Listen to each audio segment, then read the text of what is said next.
morning, everyone. The Norwegian Nobel Committee has decided to award the Nobel Peace Prize for 2022 to one individual and two organizations. The Peace Prize laureates represent civil society in their home countries. They have for many years promoted the right to criticize power and protect the fundamental rights of citizens. They have made an outstanding effort to document war crimes, human rights abuses, and the abuse of power. Together, they demonstrate the significance of civil society for peace and democracy. This year's Peace Prize is awarded to human rights advocate Ales Bialyatsky from Belarus, the Russian human rights organization Memorial, and the Ukrainian human rights organization Center for Civil Liberties. Ales Bialyatsky was one of the initiators of the democracy movement that emerged in Belarus in the mid-1980s. He has devoted his life to promoting democracy and peaceful development in his home country. He founded the organization Vyasna, meaning spring, in 1996 in response to the controversial constitutional amendments that gave the president dictatorial powers and triggered widespread demonstrations. Vyasna provided support for the jailed demonstrators and their families. In the years that followed, Vyasna evolved into a broad-based human rights organization that documented and protested against the authorities' use of torture against political prisoners. Government authorities have repeatedly sought to silence Ales Bialyatsky. He was imprisoned from 2011 to 2014.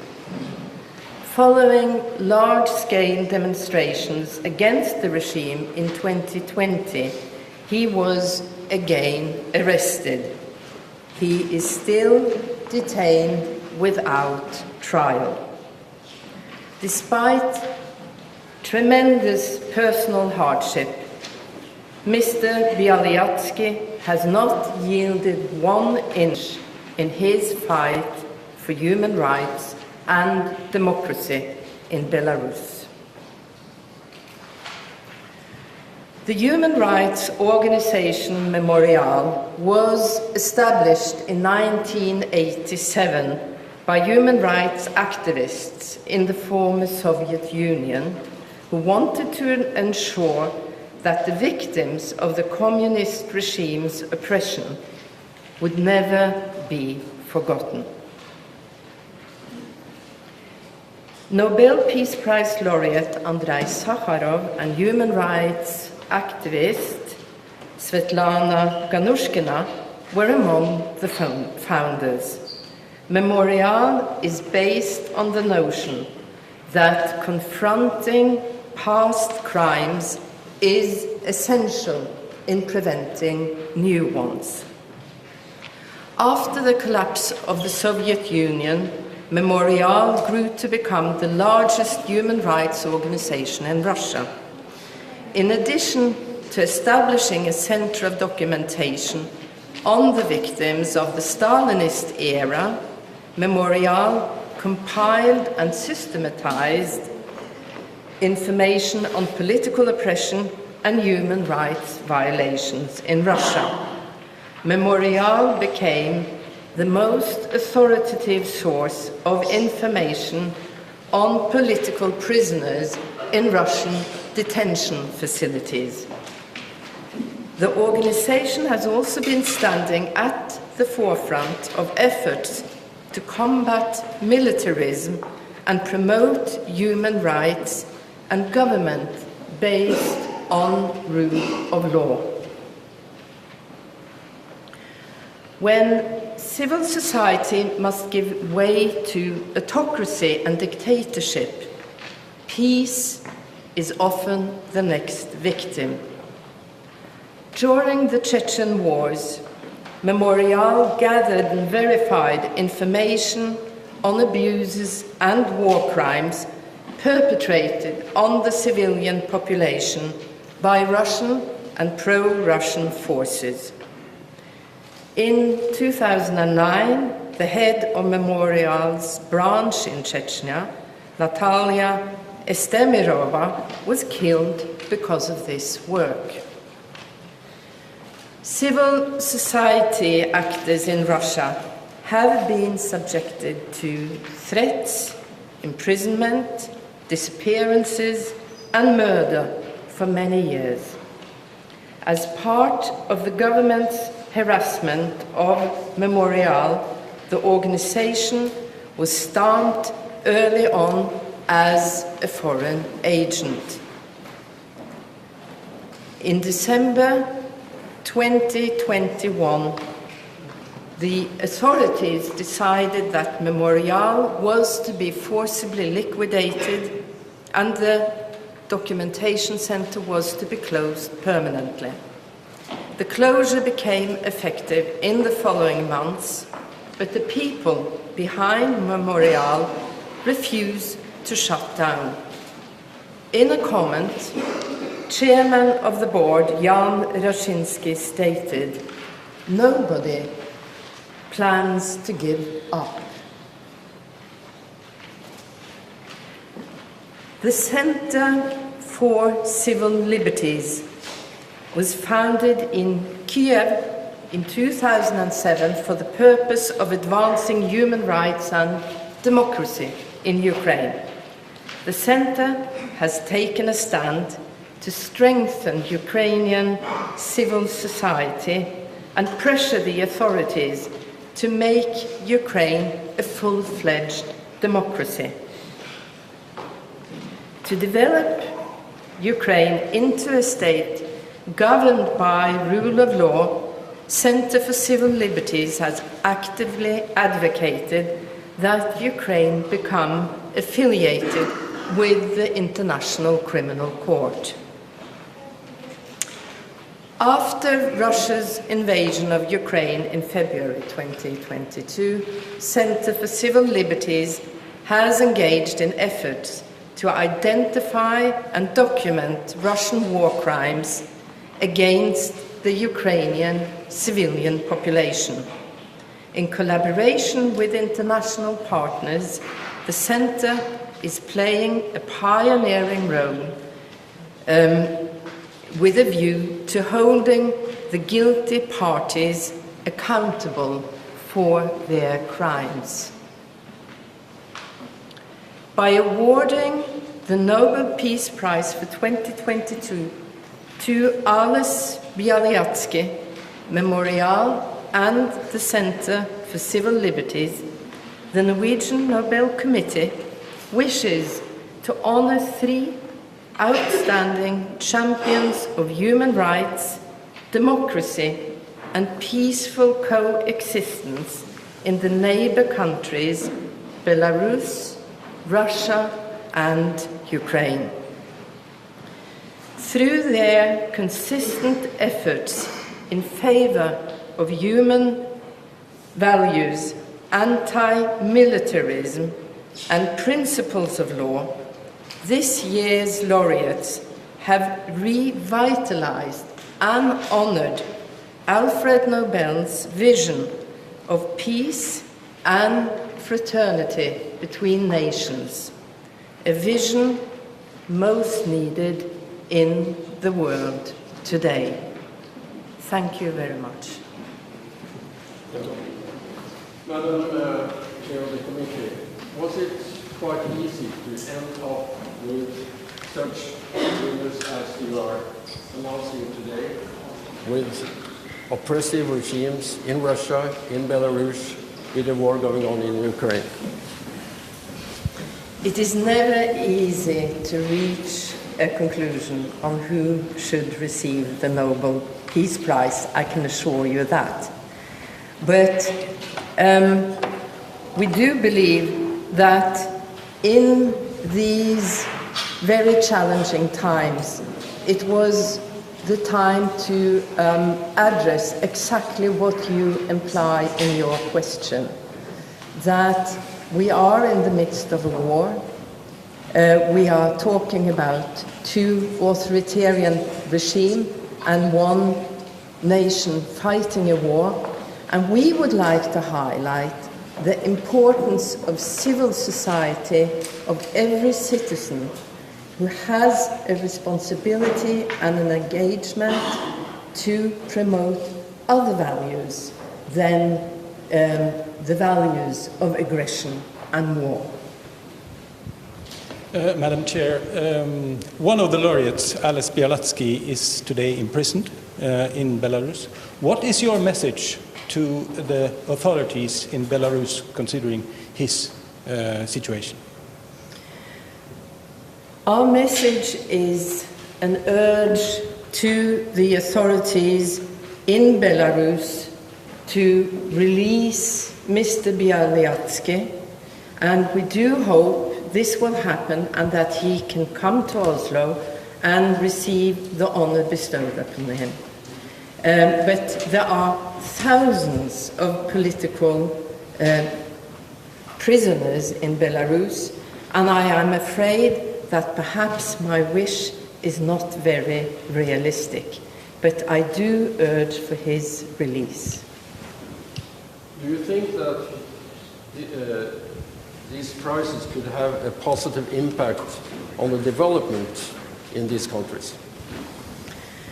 We are trying to honor and highlight all the women and men who take responsibility on the platform that they are citizens. And I think such movements might have an effect on political development and development of war. If such movements become strong enough, they do make a difference. With the war raging in Europe, how challenging was the process in finding the right laureates this year? Every year there are wars going on when we are deciding on who to reward and honor for peace, unfortunately. This year we were in a situation with a war in Europe, which is most unusual, but also facing a war that has a global effect on people all over the world. I am referring to the threats of using nuclear weapons, food shortages, and food that is not provided to countries also with poor populations. So that is a very bleak background. And there is no sight of peace in the immediate future. So what we would like to honor by this year's prize is the importance of the values that these three laureates represent, and also underscoring the importance of these, the three nations they represent are neighbors, and that they, their civil societies have a joint understanding of the values that they want to promote. Civil society can always balance any people in power, whether it is dictatorial powers or in a democracy. Madam Reis-Andersen, today Russia's President Vladimir Putin marks his 70th birthday. To what extent does the committee find this as a timely birthday present to President Putin? And to what extent do you regard this prize as a political protest against autocrats and repressive leaders? This prize is not addressing President Putin, not for his birthday or in any other sense, except that his government, as the government in Belarus, is representing an authoritarian government that is suppressing human rights activists, and the attention that Mr. Putin has drawn on himself that is relevant in this context is the way civil society and human rights advocates are being suppressed. And that is what we would like to address with this prize. And we always give a prize for something and to somebody and not against anyone. To what extent, to what extent do you think that this prize will actually increase the risk for repression and suppression of, for instance, Memorial and cause harm to the activists? This is a dilemma that the Nobel Committee often faces, and it is something we always consider and take into consideration very seriously.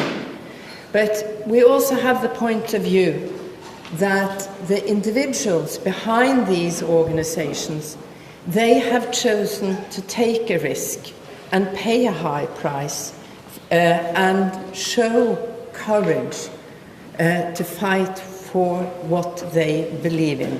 We are, of course, particularly concerned about Mr. Bialyatsky, who is detained under very hard conditions in a prison in Kiev, and we do pray that this prize will not affect him negatively, but we hope it might boost his morale.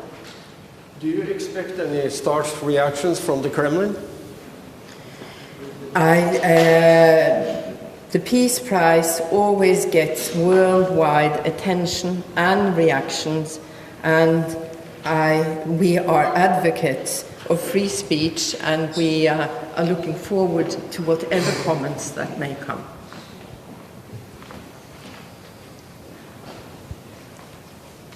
Any other questions? Da presskonferansen over her I Nobelinstituttet, og vi skal få et intervju med komiteens leder Berit Reiss-Andersen på rappen her. Gratulerer med å ha kåret en fredsprisvinner. Ja, tusen takk. Vi har vel kåret 3 fredsprisvinnere.